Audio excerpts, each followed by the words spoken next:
मैं चलता हूँ तो मैं अकेला नहीं चलता, मेरे साथ एक पूरी परंपरा चलती है।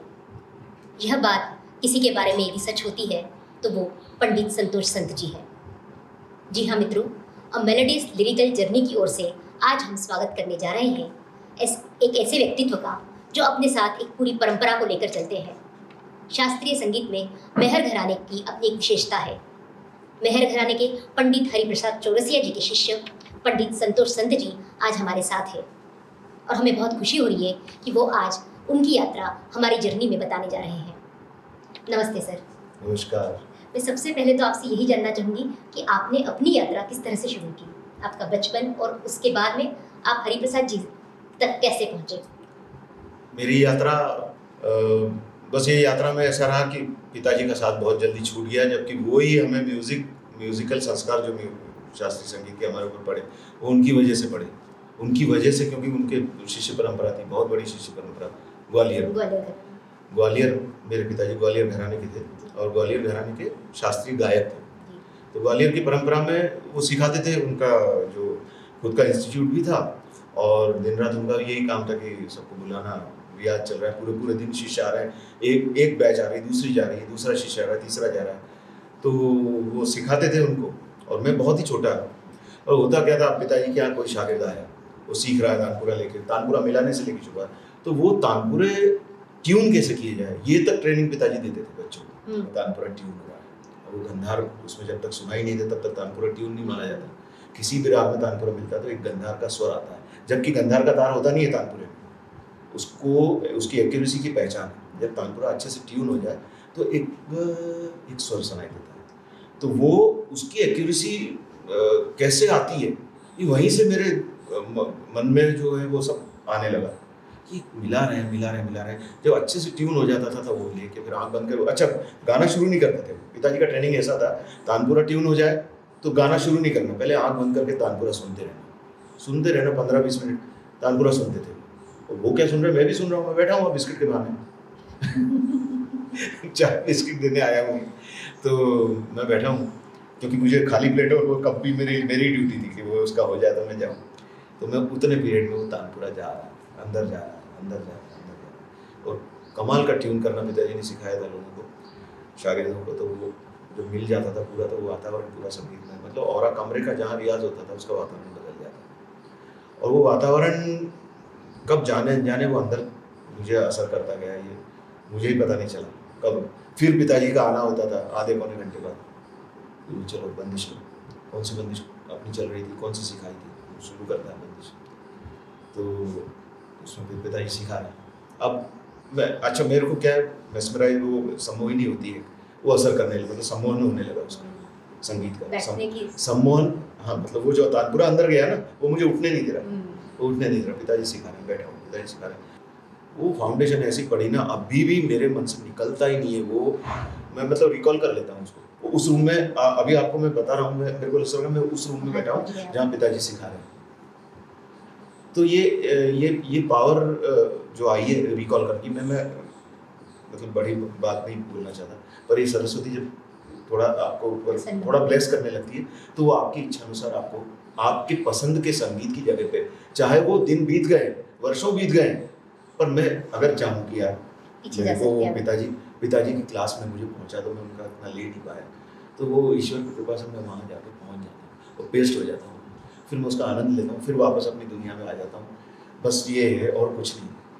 मैं आपसे ये जानना चाहूँ कि आपने जो बात कही उस वैसे मैं कहना चाह रही हूँ कि क्या तानपुरा जब मिलता था तो कई लोग कहते हैं कि उन्हें तानपुरे में सोहम, तोहम, सोहम, ओहम ये ध्वनियाँ सुनाई पड़ती है। तो क्या आपको भी ऐसा कुछ अनुभव हुआ कि आपकी बैठक की रियाज हो गई वहाँ पे? नहीं, आपने सोहम तोहम के अलावा एक और बोला, कोहम।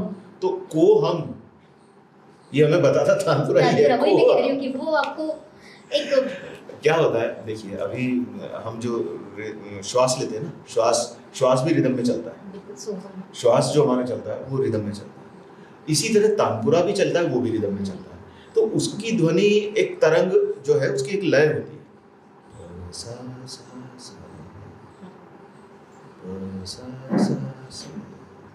एक रिदम, यही रिदम चलती है। इसके अलावा अगर वो रिदम बजाने वाले नहीं, तानपुरा बजाना बहुत बड़ी आर्ट है, बहुत बड़ी आर्ट है।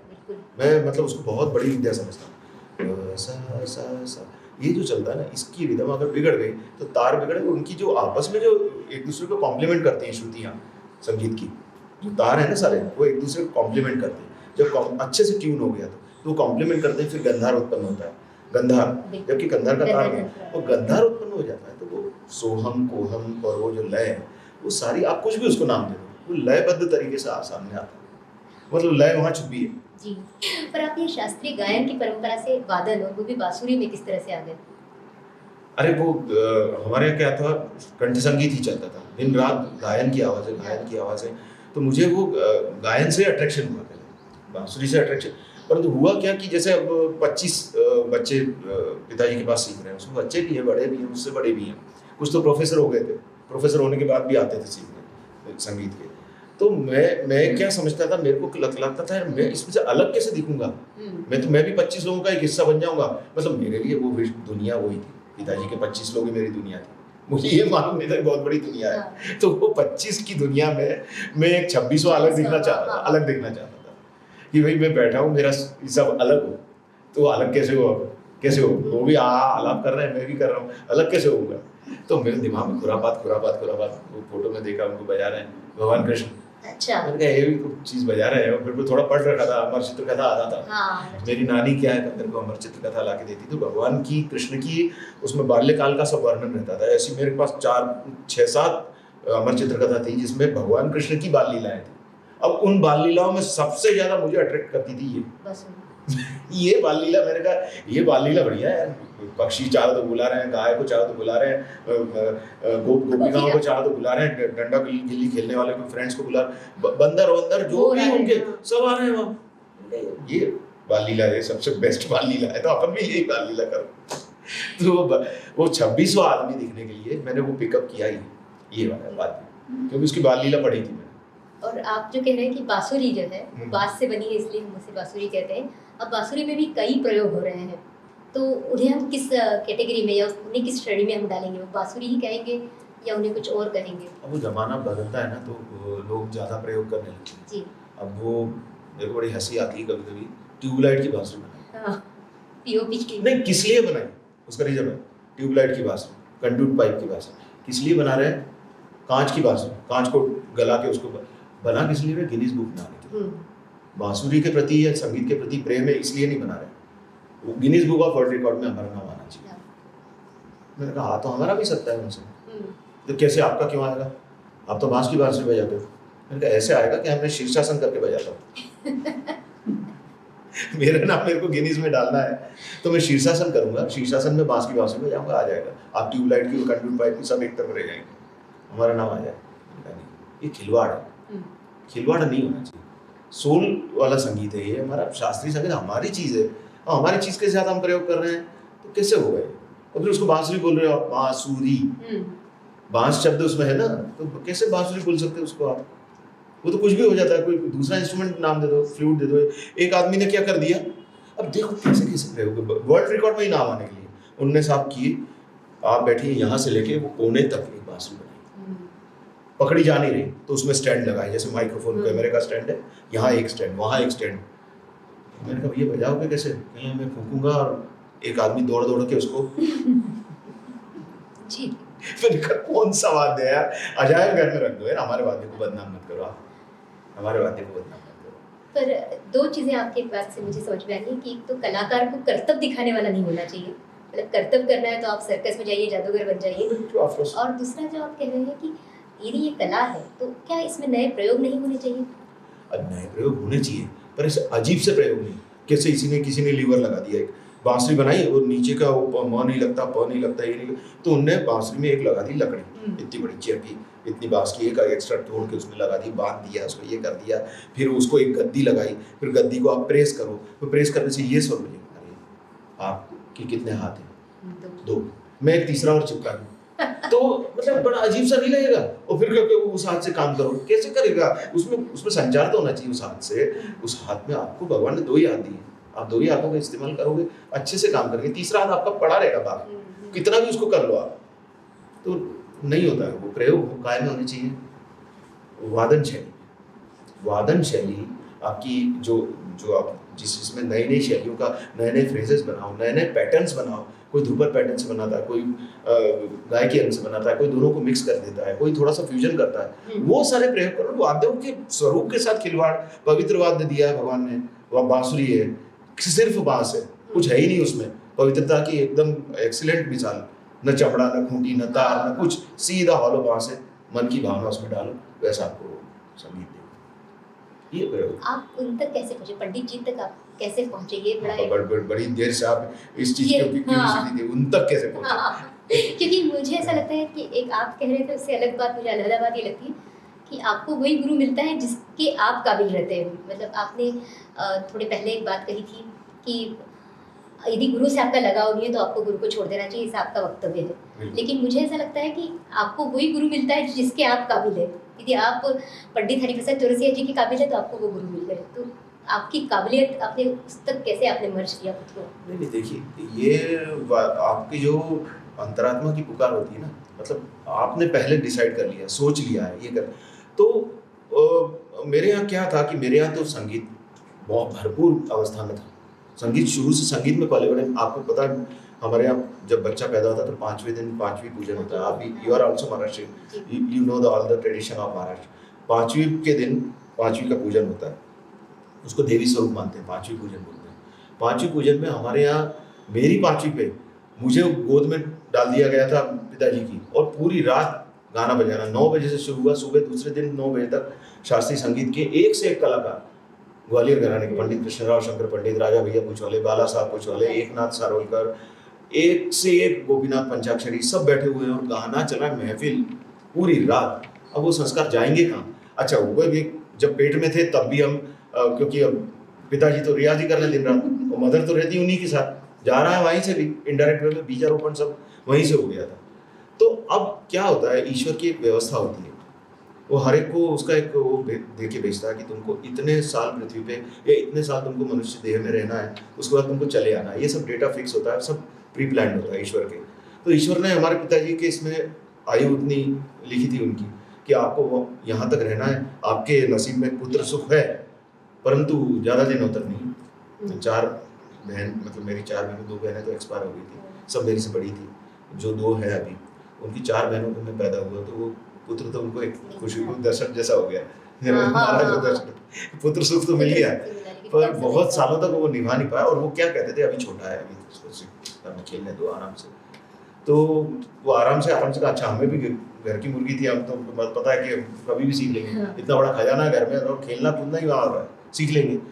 पर वो कभी भी इस बात पे, आप काल करे सो आज कर, आज करे सो अब, पल में परलय होएगी प्राण जाएगी। तो ये बच्चों को ये समझ में नहीं आती, परंतु ये उक्ति बिल्कुल खरी है। पिताजी का उतने ही प्राण, उतने ही दिन दे के भेजे थे ईश्वर ने, और विद्या दे के भेजी थी। विद्या तो कमाल है, अभी भी विद्या, उसी विद्या की हम खुशबू ले रहे हैं और हमारे अंदर वही है। परंतु उनका समय निश्चित था कि उनको जाना है। हम छोटे हैं, कितने बड़े हैं, उसको ईश्वर से कोई मतलब नहीं। उनकी लाइफ उतनी लिखी थी, उतनी लाइफ में वो उनको इंट्यूशन आ गई, क्योंकि विद्या जो करता है ना, उसको सब इंट्यूशन पता चल जाता है। जो भी विद्या करता है उसको थोड़ा सा इंट्यूशन का पावर आता है, सरस्वती की सेवा करने से। पिताजी ने एक दिन मेरे को बुलाया, कहने लगे देखो बेटा, मैं तुमको सिखा नहीं पाया, आई एम वेरी सॉरी। सबको सिखाया, तुम्हारी बहनों को, तुम्हारे जीजा जी को, तुम्हारे बड़े बड़े जो तुम देख रहे हो जो आते हैं सीखने, सारे सबको सिखाया, तुम्हारी बारी आ गई तो I am very sorry, I am not able to teach you, कि मैं, अब मुझे लगता नहीं कि मैं ज़्यादा रहूँगा। उनको अंदर से क्या होता है वो पता चल जाता है। कैसे पता चलता है, मैं थोड़ा वो, अब ये सर कह रहे हैं तो घबराई जाएगा, कोई छोटा बच्चा तो घबराई जाएगा। मैं कुछ बोला नहीं। फिर वो, उन्होंने रोके नहीं, वो कहने लगे एक काम करो, अब तुमको 26वां खिलाड़ी बनना था तो तुम वो बांसुरी लेके बैठते थे क्लास में, तुम उसी में जाओ, अब उसी में जाओ, तुमको करना है तो उसी में करो। और टेक्निकली बांसुरी ऐसा इंस्ट्रूमेंट है जिसको टेक्निकल गाइडेंस नहीं मिले तो बजा नहीं सकता, क्योंकि अंदर से वो टेक्निकल गाइडेंस होना बहुत जरूरी है। संगीत तुमको मैंने बीज दे दिया, इतना काबिल बना दिया कि तुम कहीं भी इसको लेके जाओगे, तुम्हारी जो फाउंडेशन है कहीं भी फेल नहीं होगी, पर तुमको टेक्निकली इसको। फिर एक उस समय HMV था, हिज मास्टर वॉइस, गुरु जी के 2 रिकॉर्ड्स दिल्ली से लेके आए थे, चुपचाप मेरे को दिखाए भी नहीं थे कब लेके आए, उनके ही बक्से में पड़े थे वो रिकॉर्ड, LP रिकॉर्ड दिखाए नहीं। एक आर्टिस्ट है पंडित हरिप्रसाद चौरसिया, और बांसुरी में टेक्निकल नॉलेज और बांसुरी कैसे मीठी बजेगी इस व्यक्ति के अलावा तुम्हें कोई बता नहीं सकता। तुम कुछ भी करो, ये अपने पास रखो, अब ये तुम्हारी जिम्मेदारी, तुम कैसे इनको ढूंढते हो, क्या करते हो। उसके तीसरे ही दिन उनकी तबीयत बहुत खराब हो गई और वो डिपार्ट कर गए उसके तीसरे दिन, ये बस संवाद होने का।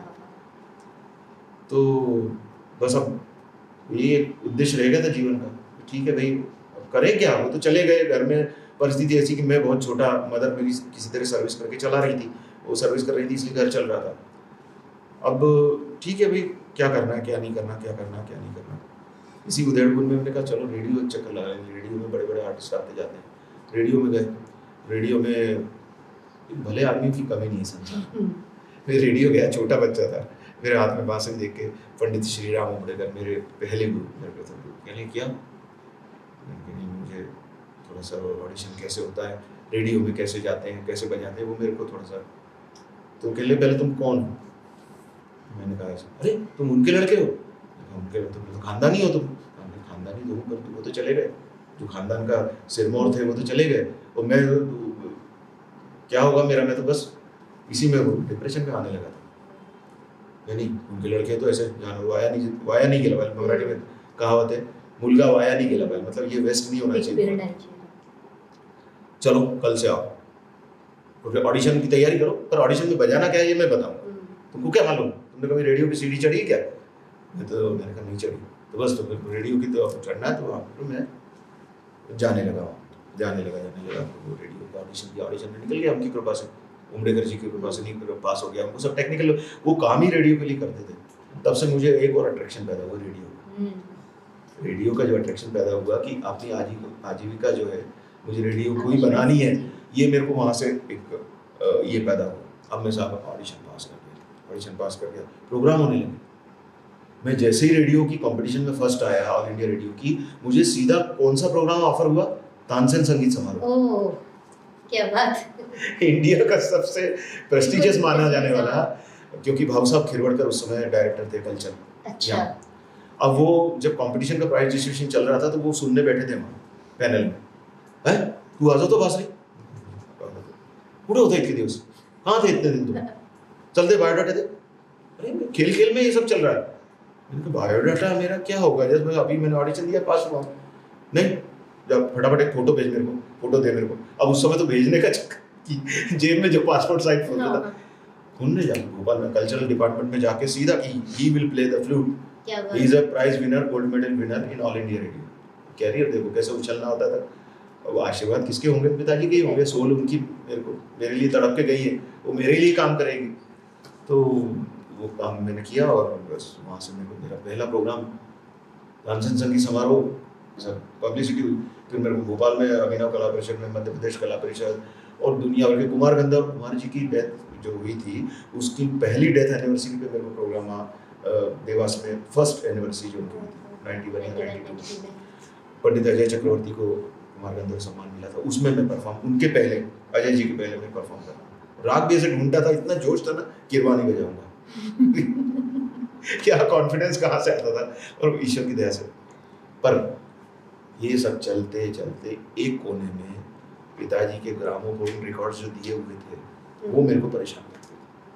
वो परेशान, वो घर जाता था, वो रिकॉर्ड निकालता था और एक रिकॉर्ड प्लेयर कहीं से कबाड़ी की दुकान से खरीदा था। हमारे तो इतनी औकात ही नहीं थी कि हम वहाँ जाएं, तो कबाड़ी की दुकान पे एक मिल गया था रिकॉर्ड प्लेयर, होता ना ग्रामोफोन रिकॉर्ड।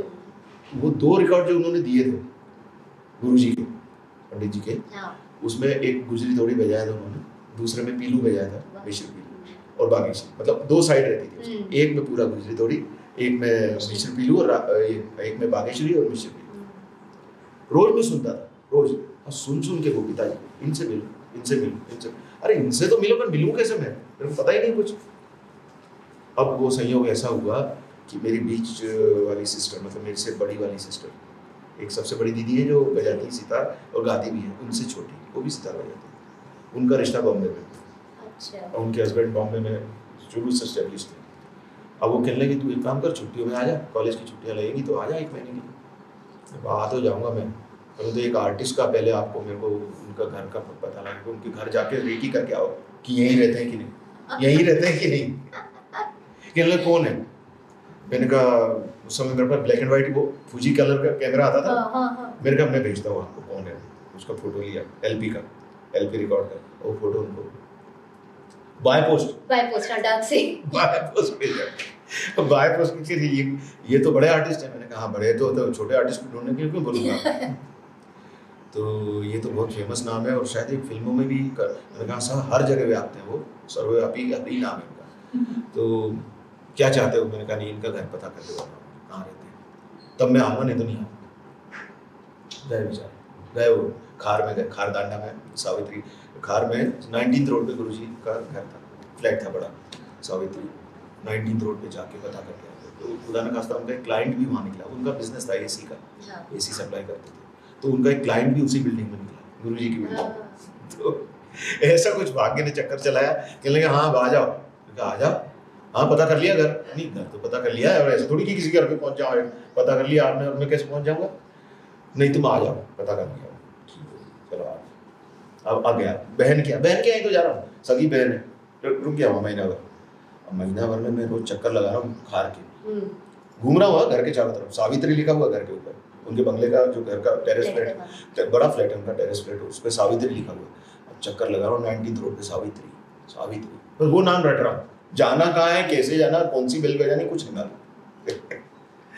तो वहाँ पे गया तो मेरे को ना किसी ने बताया कि तुम ऐसे क्यों यहाँ पे, मैंने कहा नहीं वो बहुत बड़े पंडित जी हैं।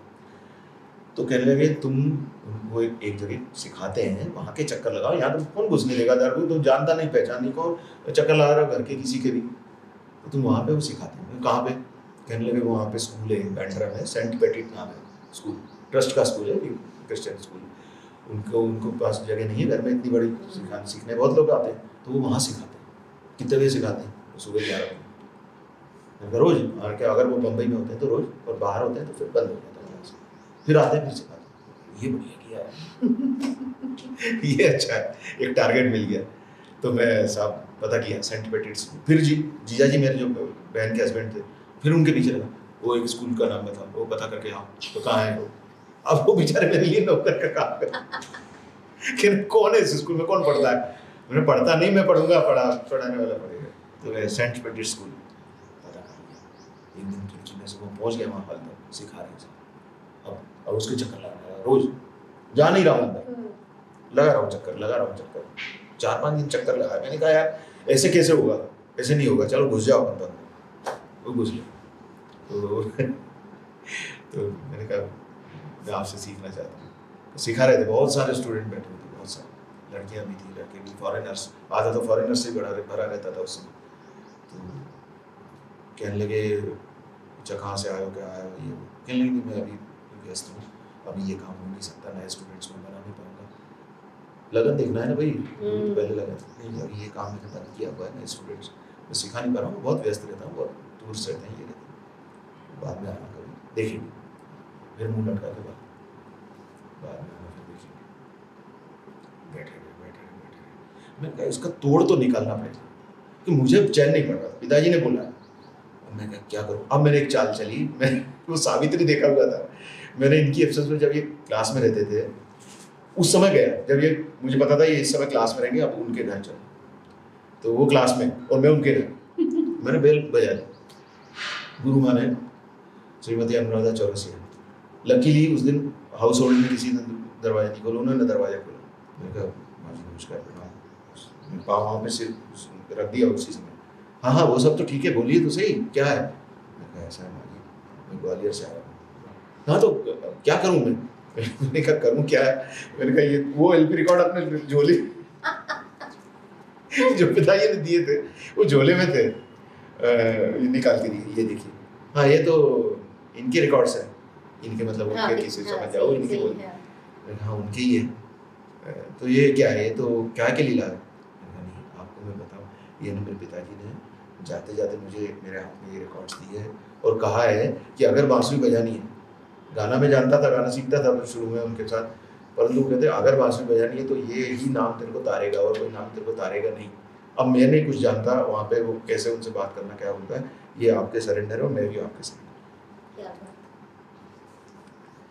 तो कहने लगी कि एक काम करो तुम, अभी गणपति उस समय महाराष्ट्र में गणपति सबसे बड़ा देवता है, गणपति फेस्टिवल, कहने लगे एक काम करो, अच्छा तो नया आ गई, तरस आ गया मेरे को। तो कहने लगे एक काम करो, गणपति के दिन आने वाले हैं, देखो वो कितनी पॉजिटिव थी, कहने लगे गणपति के दिन आने वाले हैं और 1-2 दिन तक वो हैं यहाँ, तो उसके बाद जाएंगे फॉरेन, तो तुम एक काम करो गणपति के दिनों में आ गए, बस अंधा क्या चाहे 2 आंखें। तो मैं गया भैया खुशी खुशी, जीजा जी बोला ऐसा है, पेड़े लाने, ये लाने, वो लाने, नारियल लाने, काहे के लिए, मैंने कहा बस लॉटरी लग गई। कि लॉटरी क्यों, कौन सी लॉटरी लगी, मैंने कहा वो जाते थे ना खार में, वो सावित्री, आपने देखा था सावित्री बंगला, वो हाँ वो बड़े आर्टिस्ट, मैंने कहा हाँ बड़े आर्टिस्ट, तो तुम तो कोई घुसने नहीं दे रहा था, तो मेरे को उनकी वाइफ ने मेरे को बुला लिया, मैंने कहा उनकी वाइफ ने, हाँ कि नहीं वो घर पे रहेंगे तब बोला तुमको आना है, चलो खुशी हो गई सबको। सिस्टर भी, अब मैं छोटा था तो मेरे सभी जो करते थे, बहुत अच्छा काम किया।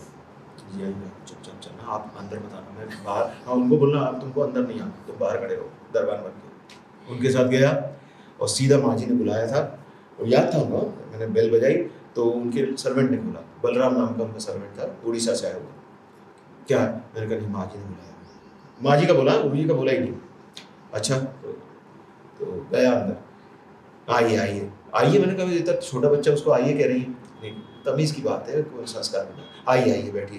फिर माँ जी मेरे को ले गई वहाँ जहाँ राधा कृष्ण का मंदिर है, उनके टेरेस पे, टेरेस पूरा कवर्ड है ग्रीनरी से, वो उन्होंने प्लांटेशन ऐसा किया, वो कवर्ड है पूरा, और राधा कृष्ण जो आजकल वृंदावन गुरुकुल में है, वो पहले वहाँ टेरेस पे विराजमान थे।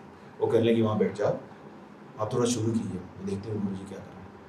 मैंने कहा माँ जी मेरे को, मैं तो ख्याल बजाऊँगा, मैं तो ख्याल सीखा, मेरे पिताजी ख्याल गायक थे, मेरे ख्याल आप जो आता है वो बजाइए। मैं गुरु जी को देख के आता हूँ, गुरु जी का ऊपर वो डुप्लेक्स था, तो मैं बैठ गया उनके साथ बड़े कॉन्फिडेंस से, पिताजी का नाम लिया, प्रणाम किया, दोनों रिकॉर्ड्स नीचे रखे पैर, इधर आएंगे, तो शुरू किया वृंदावनी सारंग, वो वृंदावनी नहीं मध्यमात सारंग, राग का नाम मध्यमात सारंग। दोपहर का टाइम था ना, तो पिताजी ने बोला था दोपहर को जाओ तो सारंग कहीं भी गए दोपहर को अगर परफॉर्म करना है सारंग बजाना, सुबह करना है भैरव का प्रकार बजाना, हाँ बरसात हो रही है तो मल्हार का प्रकार बजाना, ये सब सीख पिताजी की, रात हो गई है तो दरबारी बजाना, मालपांस बजाना। हम देख रहे हैं कि 2 बजे हमने वृंदावनी सारंग, तो सॉरी बार मध्यमात सारंग शुरू किया, बंदिश पिताजी की सुन रहे माँ जी, बढ़िया, माँ जी को बहुत अच्छा लगा, और कहने लगी अभी गुरु जी आ रहे हैं, मैं बोल के आई हूँ, आप कंटिन्यू रखना बजाना। अच्छा गुरु जी की फ्लाइट थी शाम की, गुरु जी पूरे तैयार वैयार होकर पान वान मुंह में, उस समय गुरु जी क्या दिखते थे, कृष्ण कन्हैया अलग ही, वो एक बैठ गए लुंगी उंगी पहने हुए उस समय, गुरु जी घर की वेशभूषा में थे, फ्लाइट शाम की थी, और मुंह में पान वान सब पूरा सुना, पूरा माइन्यूटली, दोनों हस्बैंड वाइफ ने, मतलब गुरु माँ ने और गुरु जी ने।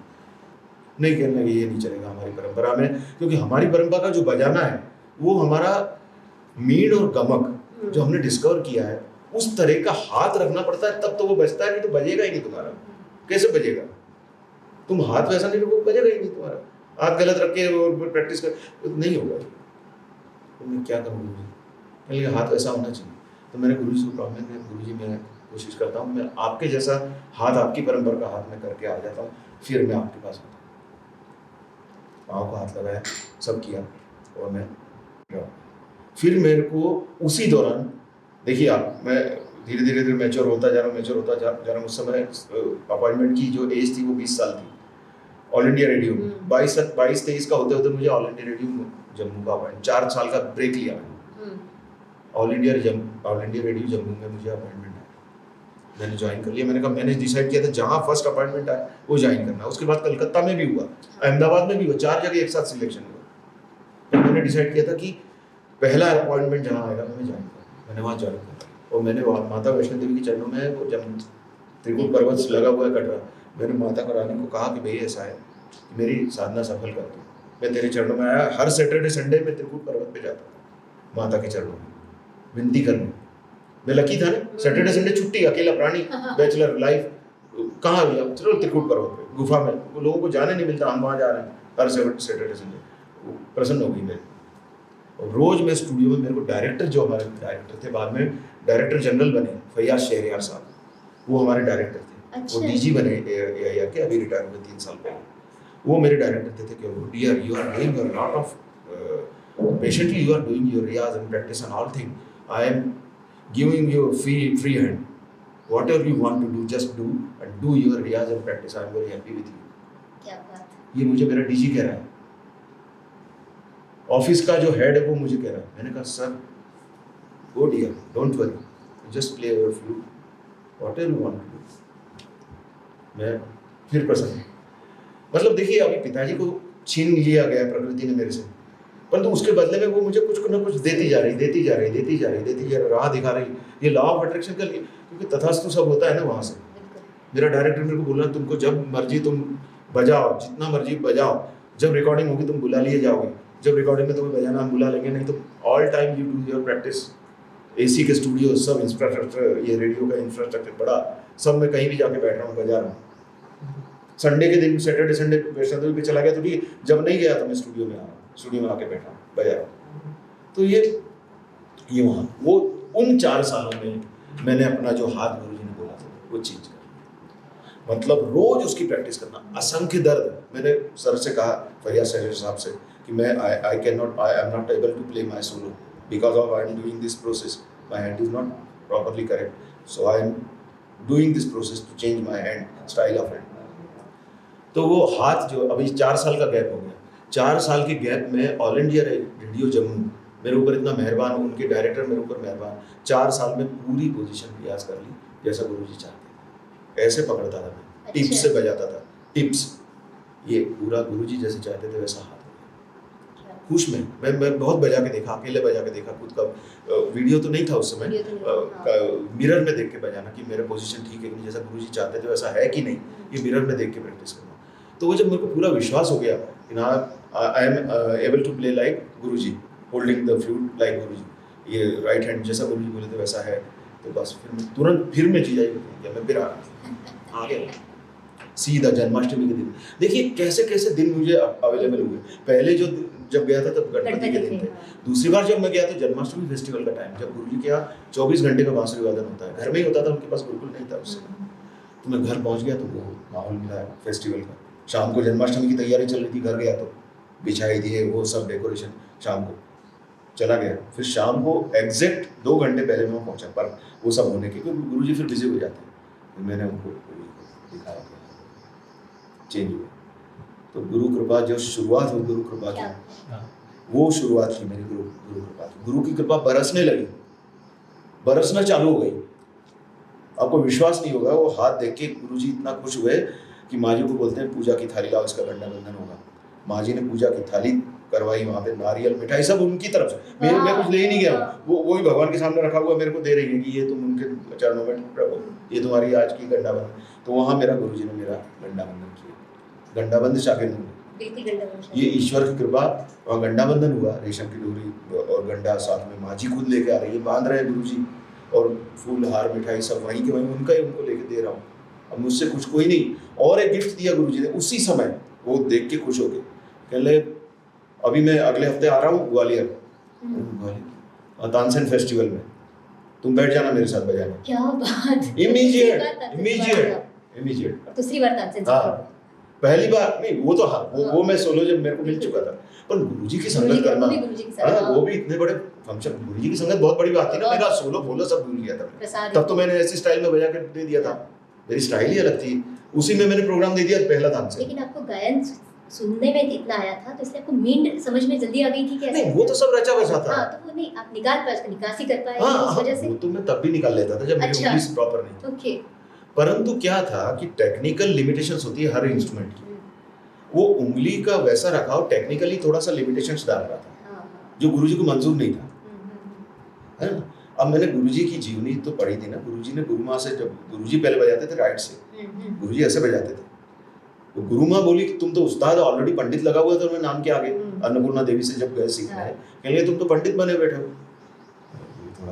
थोड़ा बहुत नहीं, पंडित आदमी मेरे पास ABCD कैसे सीखेगा, तुमको मेरी सरगम पलटे मेरे हिसाब से सीखने पड़ेंगे, तो क्या कैसे सिखाऊंगी मैं तुमको, सिखा ही नहीं सकती, तुमको जीरो कैसे बनोगे। तो गुरुजी ने बोला गुरु माँ मैं ऐसे बजाता हूँ बांसुरी, अब मैं आपके लिए मैं ऐसे, अब उन्होंने पूरी साइड बदल दी, यहाँ की जगह उन्होंने ऐसी कर दी, राइट से लेफ्ट, सिर्फ इसलिए कि गुरु माँ की आज्ञा थी कि जीरो से तुमको शुरू करना। तो मेरे को एक ही हाथ बदलना, ये मेरे लिए सबसे बड़ी इंस्पिरेशन थी। मैंने कहा गुरुजी ने पूरी साइड बदली, मेरे को एक ही हाथ बदलना है, नहीं कर पाया तो मेरा जीने का कोई अर्थ ही नहीं है। बिल्कुल बिल्कुल। क्या फायदा फिर? गुरु की आज्ञा है भाई, अंगूठा काट के दे दिया एकलव्य ने, हम क्या चीज, हम तो कहीं भी नहीं है उसके आगे। सही है। तो हमें तो एक हाथ बदलना है हमारी ही भलाई के लिए, हमारा ही फायदा है उससे। तो हम फिर मैं वहाँ गुरु जी ने बंडाबंधन हुआ, मेरे को प्रोग्राम डायरेक्ट गुरु जी की संगत, इतने बड़े स्टेज पे तानसेन समारोह में, मेरे ही शहर में इतना बड़ा प्रोग्राम, मैं गुरु जी की संगत, और अच्छा राग कभी नहीं बताते शाम को कौन सा राग बजाना है, कभी नहीं बताया। गुरु जी क्या बजाना, बैठ जाना बस, संगत करना जो भी मैं बजाऊँ। ये विश्वास उनको भी कितना आप पे आया अब वो कि क्या होता है, वो चक्षु दिव्य होते हैं इन लोगों के। मैं गुरु जी को मेरे अवतार मानता हूँ, भगवान कृष्ण का। वो द्वापर युग के थे, ये कलयुग के थे, पर हैं कृष्ण ही, नाम भी हरि है और प्रसाद भी हरि का है, तो वो कृष्ण ही है मेरे लिए। तो कृष्ण है वो मेरे लिए, क्या सब सारी दुनिया के लिए वो कलयुग के कृष्ण वही है। तो ये दिव्य चक्षु कृष्ण के नहीं होंगे तो किसके होंगे? राधा का एक कहती राधा कि या मुरली मुरलीधर की अधरान धरी अधरान धरूंगी। कितनी बड़ी बात, कितनी बड़ी जिस बात। मुरली को मुरलीधर ने धर लिया है, वो मुरली धन्य हो गई, मुरली उल्टी वो विरासत, भगवान कृष्ण सोच रहे होंगे मेरी विरासत एकदम सेफ है, सही जगह। मेरे को कलयुग में संभालने वाला मिल गया है। आपको मैं बताऊं, इंडिया टुडे में एक कार्टून छपा था, कई लोगों ने उसको देखा, बहुत फेमस कार्टून, फ्रंट पेज पे क्या कार्टून था? गुरुजी पेड़ के नीचे सो रहे हैं, एक पेड़ के नीचे विश्राम कर रहे हैं, बांसुरी रखी हुई है, और भगवान कृष्ण पेड़ के पीछे से ऐसे देख रहे हैं, और नीचे कार्टून के नीचे लिखा, will you teach some flute lesson to me? अरे बाप रे, ये कार्टून बहुत फेमस हुआ था वो कार्टून, मतलब आइकॉनिक था वो। हमने भी कई दिनों तक संभाल के, उस समय कोई प्रिजर्वेशन, ये लैपटॉप कंप्यूटर कुछ नहीं था, डिस्ट्रॉय हो गया वो। तो ये बता रहा हूँ कि भगवान कलयुग के वही थे, उन्होंने सीधे बैठे स्टेज पे, मैं पहुंच गया था। मैं तो ऐसे ही, मतलब गुरु का पहला काम, मैं 2 घंटे पहले घर से निकला, 2 घंटे पहले उनके वहाँ पहुंचा, उनको रिसीव किया, उनके साथ ग्रीन रूम में भी वो ये नहीं कर रहे हैं, तानपुरा मिला रहे हैं खाली, हाँ राग नहीं बता रहे, ग्रीन रूम में तानपुरा मिला रहे हैं। चलो स्टेज पे गए, राग झंझोटी शुरू किया, उनका टर्न कितने बजे आया होगा? 1:30 से 2 के बीच में, और शुरू कर दिया, और वो झंझोटी हो गया। झंझोटी के बाद भोर की बेला आ गई, ललित भी शुरू हो गया, ललित के बाद भैरवी भी आ गई, ये सब हम बजा रहे हैं साहब। अभी घंटा बंधन कितना है, क्या प्रासंगिक है या करते भी है घंटा बंधन? शिष्य है अभी कि अब नहीं देखिए करेंगे? वैल्यूज बदल गई है, मैं आपको बताऊं। मेरे यहाँ कुछ शिष्य ऐसे आए थे कि जो शुरू करने से पहले हार, फूल, नारियल, माला, इसको पाँव का हाथ लगाना, सरेंडर हो जाना, ये कर देना। परंतु होता क्या है, वो सब इसको डिनोट नहीं करता कि यू आर सरेंडर्ड और तुम्हारा समर्पण इतना है। आजकल वो शोबाजी की चीज है। हमें तो पता ही नहीं था कि हमारा गंडा बंधन होने वाला है, अननोइंगली हो रहा है, वो गुरु इच्छा से हो रहा है, हमारी इच्छा से। हम तो इनोसेंट।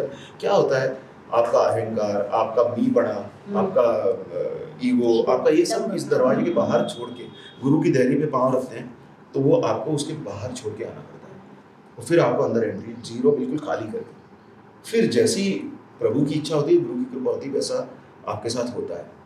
अब एक इंसिडेंस, अब देखिए आप ऐसे से वो शगुफे अभी गुरु कृपा के ऊपर मेरे को याद आया, गुरु जी की गुरु माँ अन्नपूर्णा देवी, हाँ, बाबा अलाउद्दीन खान साहब की लड़की, जो मोस्ट रिस्पेक्टेड नाम इन द म्यूजिक वर्ल्ड, वो हर साल गुरु जी पूजा की थाली लेके गुरु पूर्णिमा पे उनके पास जाते थे, हर गुरु पूर्णिमा पे, एक भी उनकी चूकी नहीं। एक साल ऐसा आया कि गुरु जी को शायद फ्रांस में या कहाँ उनका सर्वोच्च सम्मान मिलना था गवर्नमेंट का, तो गुरु जी को वहाँ स्टे करना पड़ा। अब गुरु जी ने वहाँ से हॉलैंड में थे, हॉलैंड का कुछ था वो फ़ोन किया अपनी बहू को कि देखो ऐसा है, मैं इस बार नहीं हूँ, तो माँ जी के पास मेरी थाली लेके संतोष संत को भेजना, मेरे को रिप्रेजेंट करेगा वो। मेरे को फ़ोन आया गुरु जी की डॉटर इन लॉ का, कहने संतोष जी, बाबू जी का फ़ोन आया है कि माँ जी के पास आप थाली लेके जाओ। मैंने कहा मैं तो विश्वास ही नहीं कर पा रहा कान पे। मैंने कहा वो औरत जब जिसको देखने के एक झलक पाने के लिए वहाँ अलाउड ही नहीं, किसी को अज्ञातवास में रहती थी, वो किसी को पब्लिक जीवन से उन्होंने संन्यास ले लिया था। वो एक लंबी कहानी है, वो किस तरह से हुआ वो हम चर्चा करेंगे। वो उन्होंने संन्यास ले लिया था, तो वो उनकी चौखट पे मेरे को गुरुजी की थाली लेके जाना है। मैं गया खुशी खुशी घर पे, क्या क्या है सब मेरे को दे दिया गया, एक बढ़िया सी टोकरी डेकोरेट की गई कि जाओ। गया वहाँ माँ जी के दरवाजे, गुरु पूर्णिमा वाले दिन, और ऋषि कुमार जी थे जो उनके शागिर्द थे माँ जी के, उन्होंने दरवाजा खोला, मुझे हरि जी ने भेजा। Oh Hari sent you, yes, तो माँ जी के लिए she is not well, she is quite on the bed rest. Okay, so what to do? You come inside and just put this thali near her bed. She is taking rest. मैं गया तो एक servant था, तो कहने लगी इनको तो बहुत बुखार चढ़ गया, बहुत बुखार था, मतलब वो इतने पर इतना बुखार, तबीयत खराब थी उनकी, लेटी हुई थी. मैंने देख के मैं तो मतलब मेरा तो कोई भी आदमी इतनी बड़ी हस्ती को देख के, ईश्वर का रूप है वो, गुरु अन्नपूर्णा देवी, मैंने थाली रखी, सीधा बाहर आया और बाहर आके सीधा गुरुजी को फ़ोन लगा दिया हॉलैंड में मैंने, उनके मोबाइल पे. मैंने कहा गुरुजी, मैंने अभी माँ जी के पलंग के नीचे में थाली रखी है, उनको बहुत बुखार था, वो उठ नहीं पाए. तो गुरुजी बोल रहे, क्या तुम्हें पछतावा हो रहा है? नहीं मैं आपको बता रहा हूँ. कहने लगे देखो, तुमने उस घर की चौखट पार कर ली ना, तुम्हारे 7 जन्म तर गए. ये गुरुजी के वाक्य में अभी मेरे को रोंगटे खड़े हो रहे इस बात. तो ये वाक्य गुरुजी मेरे को बता रहे हैं कि तुमने उस घर की दीवार दहरी, तुमने कहा कि तुम्हारे 7 जन्म तर गए. दैट्स इट, बस मैं आ गया. आपने बहुत ही भावुक क्षण हमारे साथ में अपने साझा किया. जी. लेकिन मुझे बहुत खुशी भी हो रही है कि आज हम आपके साथ में हमारे चैनल पे, हमारा चैनल है उसमें मैं स्वरांगी सानी हूँ और मेरे 2 मित्र हैं भुवन सरवटे और अमित जोशी. हम तीनों मिलकर चैनल चलाते हैं. बहुत अच्छा. और हमारे लिए बहुत गौरव की बात है कि आज हम आपसे चर्चा कर पा रहे हैं. मुझे लेकिन ये पूछना चाहूँगी मैं कि क्या आपके ऊपर ये एक जिम्मेदारी का एहसास ज़्यादा होता है, या जब आप बार बार कह रहे हैं तो कृपा का अनुभव ज़्यादा होता है कि आप जिम्मेदारी में तो किस चीज़ की, कि हम इस परंपरा को वहन कर रहे हैं, तो आपसे कोई गलती ना हो, ये हमारे इस पर वो तो रिस्पॉन्सिबिलिटी. 24 घंटे, वो तो देखिए, गुरु की प्रेस्टीज रखना, गुरु का मान रखना, गुरु का सम्मान, कहीं कोई अपमान नहीं हो जाए, कहीं कोई अपने से भी ना हो जाए. हाँ, अरे मैं आपको सारे प्रसंग अगर सुनाने बैठूंगा तो आपको यहाँ पे रहना पड़ेगा. गुरुकुल में आके मेरे से गलतियाँ बहुत हुई हैं. एक बार क्या हुआ कि मैं गुरुजी के साथ अहमदाबाद बजाने गया था, सप्तक फेस्टिवल में, बहुत बड़ा फेस्टिवल होता है, सबको मालूम है, आप तो जानती हैं, आप तो जर्नलिस्ट हैं. सप्तक फेस्टिवल में मैं बजा के गुरुजी के साथ, मेरे साथ पंडित योगेश शमसी हैं, अल्लाह रखा खासा के साथ, वो गुरुजी के साथ बजाने वाले, मतलब हमारी टीम वहाँ गई थी. मैं फ्लूट पे, योगेश जी तबले पे, गुरुजी के सप्तक फेस्टिवल के बाद जाना था वहाँ चेन्नई जाना था, और मुझे योगेश जी को वापस बम्बई आना था. तो हमें छोड़ने के लिए जो गाड़ी आई, गुरुजी की पाँव का हाथ लगा के हम लोग निकले. हाँ आ जाओ, मुझे तो 5 दिन और लगेंगे, अभी चेन्नई जाना है. तो मैं आया और योगेश जी के साथ उतर के, राजधानी का हमारा टिकट था, तो मैंने बांसुरी ली और जाके योगेश जी के साथ सेम कंपार्टमेंट में बैठ गया. और बैठने के गाड़ी जब चल पड़ी तो योगेश जी मुझसे बोलते, क्या संतोष तुम्हारे पास तो खाली फ्लूटी लेके बैठो, तुम्हारे पास कोई लगेज नहीं है? मैंने कहा हाँ, एक अटैची है ना. कहाँ है? कहाँ है? अरे यार, मैंने कहा तो वो उसी गाड़ी में रह गई जो मेरे को छोड़ने आई थी गाड़ी, जो ब्लू कलर की थी ना. हाँ, मैंने कहा तो उसमें रह गई, उसी में सिर्फ मेरा सब सामान था. उस समय कैश भी कैरी करते थे. मैं क्या करूँ? वही मैंने कहा मेरे पास सामान कैसे नहीं. मैंने कहा वो तो यार वो उस गाड़ी में रह गई, अब क्या करोगे? अब मेरे को मेरा ना ड्राइवर का नंबर मेरे पास, मैं गाड़ी का नंबर नोट किया. मैंने उस होटल में फ़ोन लगा दिया, होटल का कार्ड ले आया था जिसमें मैं गुरुजी के साथ स्टे किया था. अच्छा बड़ा होटल था, कोई 5 स्टार 7 स्टार. मैंने उसके मैनेजर को फ़ोन लगाया, मैंने कहा सर ये गाड़ी हमें छोड़ने आई थी अभी, मुझे और पंडित योगेश शमसी को, और मैं उसमें से अपना लगेज नहीं निकाल पाया, वो लगेज उसमें ही रह गया. तो वो मैनेजर क्या कहते हैं, वो तो ले गए पंडित जी. हाँ, उनको छोड़ने वही गाड़ी गई थी, तो वो ब्लू कलर का था ना आपका, हाँ वो तो चेन्नई ले गया अपने साथ. अब देखो, मतलब मुझे उनका सामान कैरी करना चाहिए कि वो मेरा सामान कैरी करके चेन्नई में 5 दिन मेरा सूटकेस लेके घूमते रहे. मेरे को ऐसा लगा मैं चुल्लू पर गड्ढा खोदूं, वहीं डूब जाऊं. मतलब उल्टा उनको तकलीफ दे रहा हूँ वहाँ, मेरा सूटकेस लेके अपना सामान के एक तरफ और मेरा ले लेगा. 5 दिन बाद वो आए चेन्नई से. अब मेरी हिम्मत नहीं हुई वहाँ पाँव रखने की गुरुकुल में. ये वो हो रहा मेरा, अब ये जिम्मेदारी का अपने से गिल्टी कॉन्शियस करना, ये करना, मैं बात ही नहीं कर पा रहा हूँ. मैं वहाँ पाँव रखा गुरुकुल में, बड़ी मुश्किल से हिम्मत से उनको बोल नहीं पा रहा हूँ कि मैं भूल गया था और मैंने ये गुस्ताखी कुछ नहीं. गुरुजी, मैंने उनको बोला संभाजी वहाँ पे गुरुजी का काम देखते हैं सब. मैंने कहा संभाजी वो मेरी, हाँ या भैया आइए. मैंने कहा आइए नहीं, मेरी एक बैग रखी होगी गुरुजी के रूम में, ब्लू कलर की ना, हाँ ब्लू कलर की, वो मेरे गले पे. मेरे कहा काम चुपचाप से लिया, मेरी है. हाँ बाबूजी को पूछा, बाबूजी को मत पूछना अभी. अच्छा लेके आना. कहाँ लेके आ? लेने के लिए गया और गुरुजी उतर रहे हैं ऊपर से नीचे आ रहे हैं. अरे बाबूजी आ गए, बाबूजी आ गए, ये आ गए। अब मेरी तो और अब मेरी उनके सामना क्या करूं, उनको वो आ गए और क्या मैं दुनिया भर का अब संगत करता फिरता हूं उनकी, और ये सब मूर्ख पता काम अपनी अटैची उनको सौंप के घूम रहा हूँ। मैंने कहा वो ऐसा ऐसा किया, उसको कुछ बता ही नहीं पा रहा, वो भी नहीं बोल रहा, मैं भी नहीं बोल रहा। और फिर उतने में संभाजी पीछे से उनके रूम से बोल लिया, ये लो भैया आपकी, उनके सामने। मैंने कहा जी सॉरी। ये उनका डांटना भी हो गया, नो वर्ड्स। इसमें क्या क्या आ गया कि अब तुम बहुत बड़े कलाकार बन गए, अब तुम्हारी स्टेज बुलंद करने की आ गई, अब तुम मेरे ऊपर इस तरह के काम सौंपने लगे हो, अब तुम लापरवाह हो गए हो, अब जो है ये काम तुम्हारा बिल्कुल सही नहीं है। ये उनकी डांट, 5 किस्म की डांट उसमें। कोई संवाद नहीं, संवाद नहीं हुआ। बिना बोले भी उन्होंने बहुत सारा कह दिया आपसे। एक किस्सा और बताऊं दूरदर्शन का। दूरदर्शन में रिकॉर्डिंग, मुझे उनके साथ बजाना, नेशनल प्रोग्राम किया सह्याद्री चैनल की, नेशनल प्रोग्राम ऑफ म्यूजिक। बता दिया गया मेरे गुरुजी मैं आपके साथ चला चलूँगा तो बड़ी गाड़ी में मेरा जरा कंफर्टेबल जा सकता हूँ, नहीं तो फिर मैं पसीना पसीना हूँ। हाँ ठीक है आ जाओ, मैं 10:15 पे निकल जाऊँगा। ठीक है मैं आता हूँ, मैं 10 बजे पहुँच जाऊँगा। गुरुजी अमृता करके गुरुजी की एक सेवा करती है, शिष्य भी है, तो बहुत सेवा करती है उनकी। वो तानपुरा बजाने वाली थी, लड़की है, नेपाल की है, और मैं बांसुरी बजाने वाला था गुरुजी के साथ संगत करने वाला, तबला आर्टिस्ट डायरेक्ट पहुँचने वाले थे। अब वो बोल दिया मैंने 10 बजे पहुँच जाऊँगा। अब मैं घर से निकला, मैं क्या सोच के निकला देखो आप, कि मैं लोकल ट्रेन में बैठना नहीं चाहता था कि दूरदर्शन रिकॉर्डिंग है तो कचुमर चटनी होके अपन पहुँचेंगे। तो मैंने सोचा कि अब मैं क्या करूँगा, अपनी छोटी गाड़ी, मेरे पास छोटी गाड़ी ली थी गुरुजी के कृपा से, गाड़ियाँ वाड़ियाँ भी खरीद ली, मतलब एक छोटी गाड़ी, एक रिट्स करके गाड़ी थी, वो ले ली थी। अब मेरे को शौक, मैंने कहा काम करता हूँ, ये गाड़ी ले चलता हूँ, अपना AC चलाएंगे और फ्रेश रहेंगे, और गुरुजी के गुरुकुल में गाड़ी रख देंगे, और गुरुजी के साथ बड़ी गाड़ी में दूरदर्शन के अपन चलेंगे। निकले साहब, अब देखो कैसा मतलब ईश्वर दिखाता है कि तुम शागिर्द, मतलब शागिर्द ऐसे 2 कोड़ी के।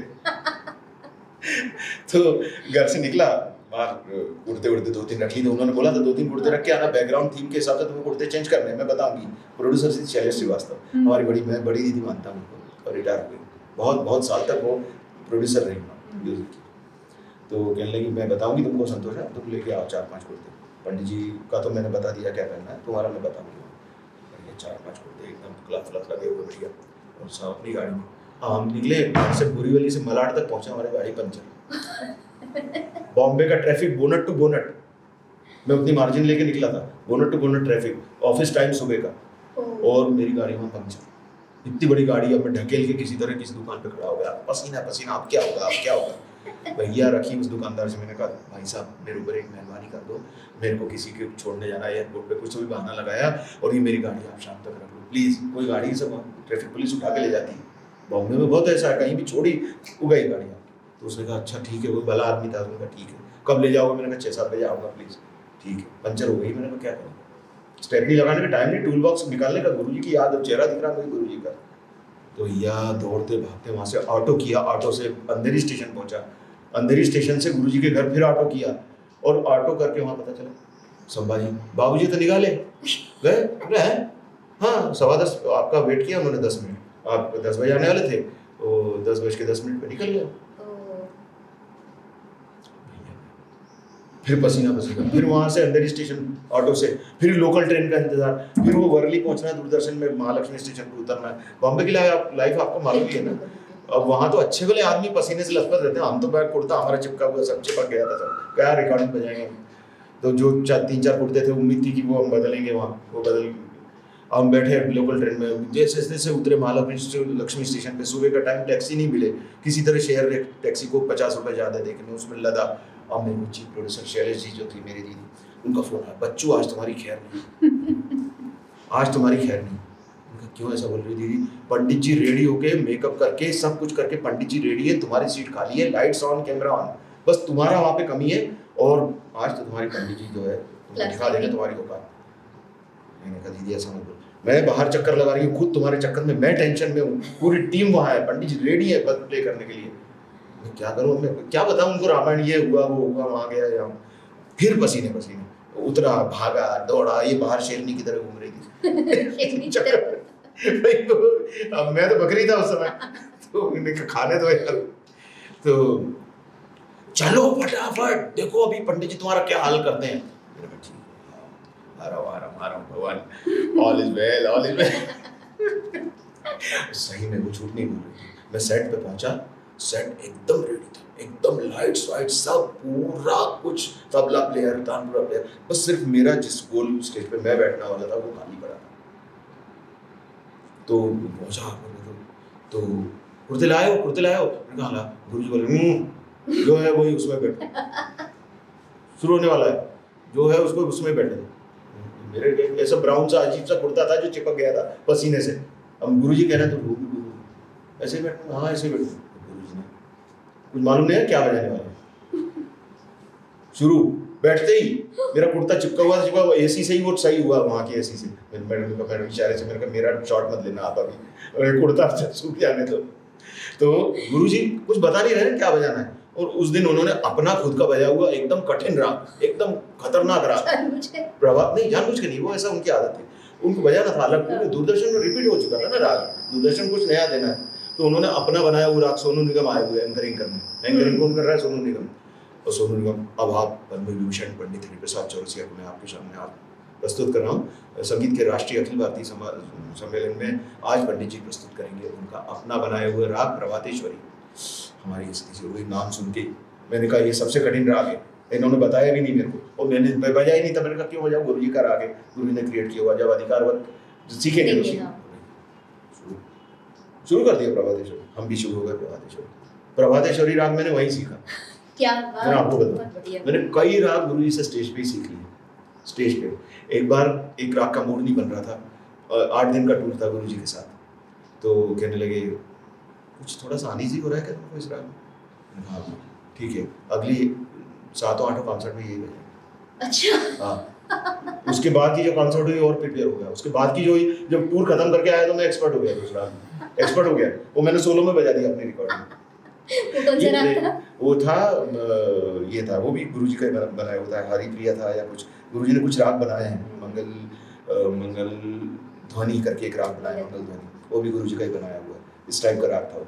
तो ट्रेनिंग ऐसे होती है गुरु शिष्य परंपरा। ये गुरु शिष्य परंपरा की विशेषता आपके है? अरे गुरु का सानिध्य आपको सब कुछ दे देता है, 24 घंटे का साथ, उसका ट्रांसफर, उसकी एनर्जी, उसका सब कुछ आपको ट्रांसफर करता जाता है। ये जो आपका स्वरवेणु गुरुकुल है, ये उसी परंपरा से है, उसी तरह से? अरे ये तो गुरुजी ने बोला, कहने लगे तुम मध्य प्रदेश के रहने वाले हो, मध्य प्रदेश को क्या दे रहे हो, अपनी परंपरा कब जाएगी मध्य प्रदेश में? मैंने कहा आप बताइए, क्योंकि अब तुमको करना ही है तो मध्य प्रदेश में जाके करो, ये परंपराओं का बीज रोपण तो करो, मैं आता हूँ पीछे, और जब मेरी जरूरत है, जब मेरी जरूरत है।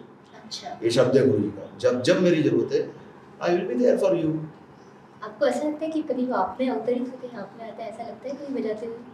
नहीं, वो क्या अवतरित होना बात अलग, परंतु मेरे और गुरु जी के वाइब्रेशन एक हो जाते हैं, वाइब्रेशन एक हो जाते हैं, और वाइब्रेशन एक हो जाते हैं तो बस 24 घंटे उनके अलावा मुझे कुछ दिखता ही नहीं सामने। हमेशा या बजाते समय? नहीं, जो एक उसका दौर आता है, मतलब पीरियडिक दौर आता है। हाँ। जैसे मैंने गुरुजी को 2 महीने नहीं देखा तो वो दौर आ जाएगा, 3 महीने नहीं देखा तो वो दौर आ जाएगा, वो ऑटोमेटिकली इट वर्क्स। उस समय फिर मेरा सोते समय भी वही दिखेंगे चेहरे के सामने, बजाते समय तो वो म्यूजिक अवतरित होता ही है, फिर मेरे को कंटिन्यू वो दिखने ही लगते हैं, जब तक मैं उनके जाके दर्शन नहीं करूँ, रात में, सपने में, दिन में वही दिखने लगते हैं, 24 घंटे मुझे वही दिखने लगता है, ये होता है। आप आज की पीढ़ी को ये दे रहे हैं, ये परंपरा भी दे रहे हैं, या कहाँ तक दे पाए? नहीं, परंपरा दे क्या रहे हैं, इनको क्यों बिठा लाया आज सुनने के लिए, ये परंपरा ही तो दे रहा हूँ मैं, क्या दे रहा हूँ? हाँ। ये लोग जो बैठे हुए वो क्यों बैठे हैं, ये वही परंपरा है, उनको पता तो चले कि होता क्या है, पापड़ कैसे बेले, पापड़ बेलने की एक तो क्या है, आपका समर्पण काम करता है, पापड़ बेलने की जरूरत नहीं, ये सब कहने की बात है। आप अगर पूरी तरह से आपने अपने आप को न्यौछावर कर दिया गुरु के चरणों में, तो ये सब घटित होता है अपने आप, सब ऑटोमेटिक होता है, ये नियम है प्रकृति का। हमारी क्या औकात थी कि हम इतना सब आपके साथ बात कर सकें, आपके साथ वार्तालाप कर सकें, इतना ये सुबह का सेशन कंडक्ट कर सकें, इनको सिखा सकें, ये भी हमारी औकात नहीं। पर वहाँ से वाइब्रेशन आता है, पावर हाउस हमारा, पावर हाउस हमेशा गुरु रहता है। मैं आपको बताऊँ, मेरे को एक बहुत बड़े स्पिरिचुअल व्यक्ति ने, जो स्पिरिचुअल लीडर है अपने आप के, उन्होंने मेरे को ये बताया था, जब आदमी ये शरीर छोड़ता है, ये शरीर, तो उसका हाथ पकड़ने के लिए ईश्वर नहीं आता, गुरु आता है। हाँ।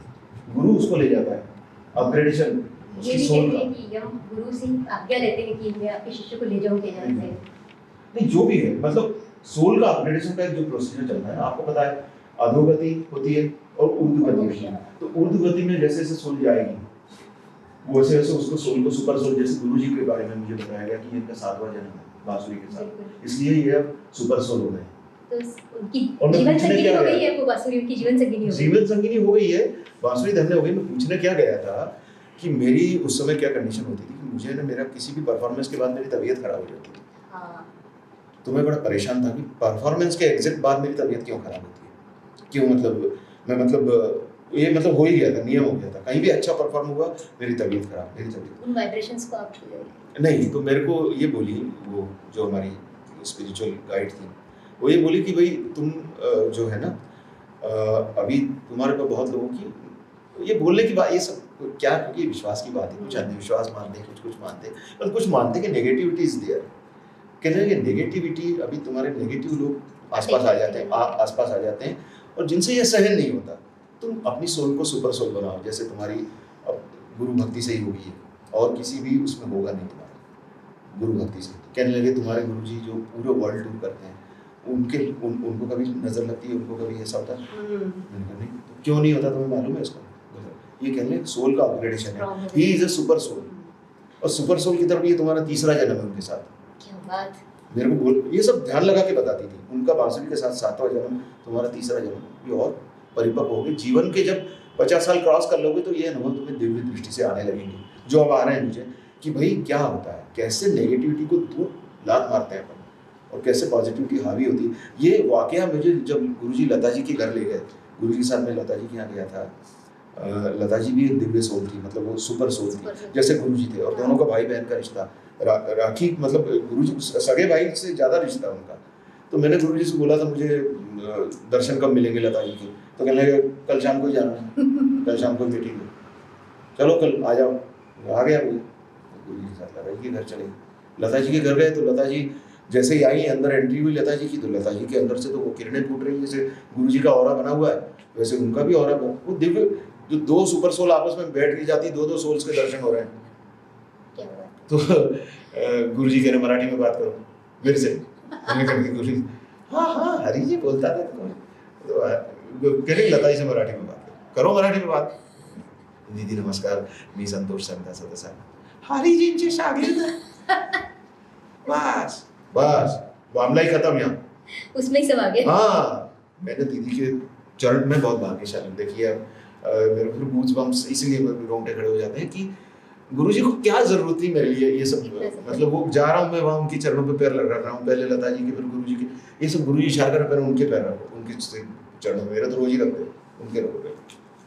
आज आपसे बात कर रहे तो ऐसा लग रहा है कि समय रुक गया है और ये बातें चलती रहनी चाहिए, लेकिन हम कहीं ना कहीं उसे विराम जरूर देंगे। आप जो उर्दू गति की बात कर रहे थे, ये वो हस्ती बहुत ही किताब है मेरी, जी जी, इसमें एक मैं चाहूंगी कि आप भी पढ़े। तो और ये आपका लिखा हुआ है? हाँ जी। वाह वाह, देखिए कितना सुंदर लिखा है जोरांगी जी ने, मैं धन्य हूँ, देखो पढ़ रहा हूँ आपकी रचना। हाँ, मैं आपकी रचना पढ़ रहा हूँ। और देखा है मुरली बजाते हुए उसे, वाह, शरीर पर कितने वक्र पड़ते हैं पर कितने प्यार से बजाता है वह बंसी, नीरव शांति का रस क्या केवल कृष्ण जानता है? नहीं, वह भी जानता है जो बैठकर बजाता है बांसुरी और खो जाता है निराकार में। वाह वाह वाह, बहुत सुंदर, बहुत सुंदर, वाह। मित्रों, हमारे साथ बने रहिएगा, हम इसी तरह अलग अलग व्यक्तित्वों से आपकी मुलाकात करवाते रहेंगे। देखते रहिए हमारा यूट्यूब चैनल अ मेलोडियस लिरिकल जर्नी। अब मैं आपसे विदा लेती हूँ, मेरे साथ पंडित संतोष संत जी हैं, मैं आपका पुनः धन्यवाद करती हूँ। मैं स्वरांगी साने, मेरे मित्र भुवन सरवटे और अमित जोशी, हम तीनों आप सबसे विदा लेते हैं। धन्यवाद।